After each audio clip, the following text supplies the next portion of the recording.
Managing cultural diversity in the workplace. This can be challenging because culture means a lot of different things to a lot of different people, and diversity comes in all different shapes and sizes. So what is cultural diversity and how do you manage to it as a leader?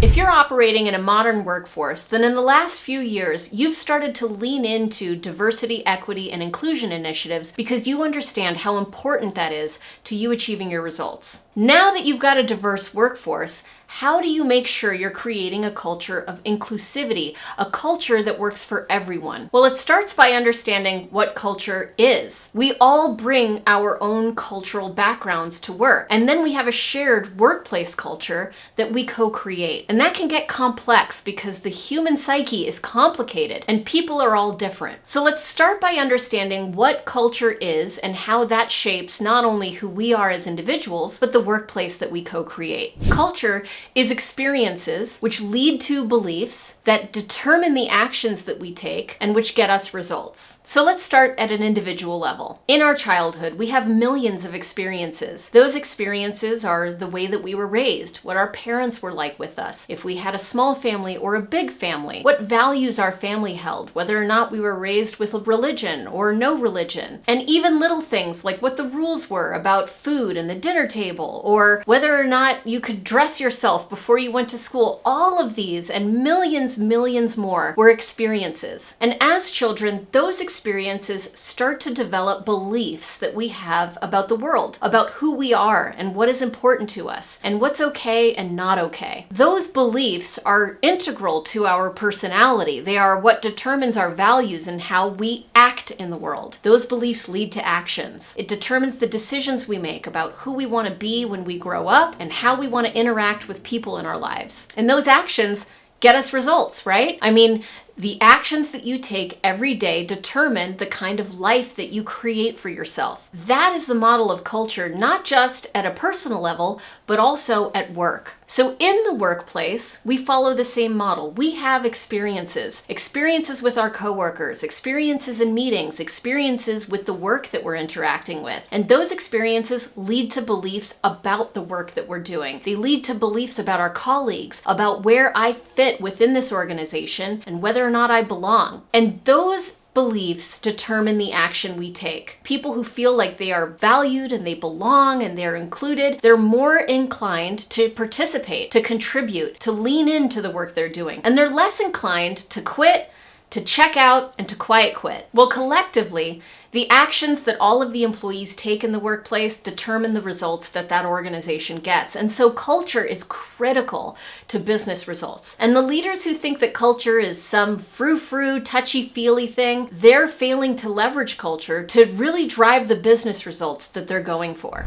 Culture is critical. And if you can unleash the power of culture to inspire businesses and people to reach their full potential, then you're a culture champion. And if so, subscribe to this channel to learn more about what culture is and how you can drive intentional culture that gets results. So we understand that we're all different and we all come to the workplace with our various backgrounds and beliefs, and we now have to work together. And that means we are co-creating a workplace culture. So oftentimes leaders think that one of the keys to creating a great workplace culture is hiring for culture fit. The leaders determine the kind of culture they want, and then they look for candidates who fit into that culture. Well, that is terribly faulty thinking because culture fit is really an opportunity for your unconscious biases to explode. What happens when you're hiring for culture fit is your managers and your recruiters are looking for people who are just like them. And that actually deters diversity, which is not what you want. So instead of hiring for culture fit, what if you hired for enculturability? Enculturability is the ability to adapt, to be flexible in your own style to what the organization needs. So we can all be individuals, but we can also grow together. We can adapt our style to make room for other styles and to co-create a workplace culture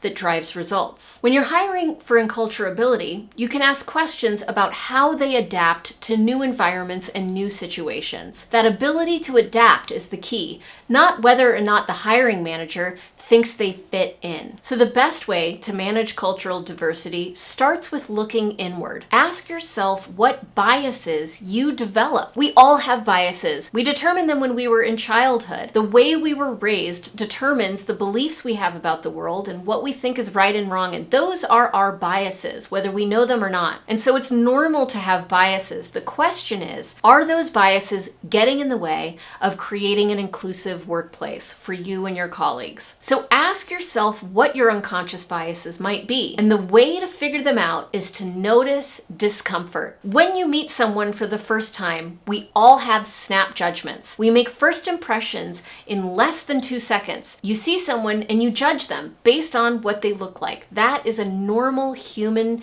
tendency. That is a normal human reaction. But those who are managing cultural diversity well are able to notice those snap judgment and take a step back and to pause their thinking or slow down that decision making and say, okay, I've noticed I got uncomfortable about someone. When you get uncomfortable, that's your red flag that you perhaps have an unconscious bias about something about that person. And so you can notice it, and that's when you want to take your steps to reduce unconscious bias. First, use the power of logic.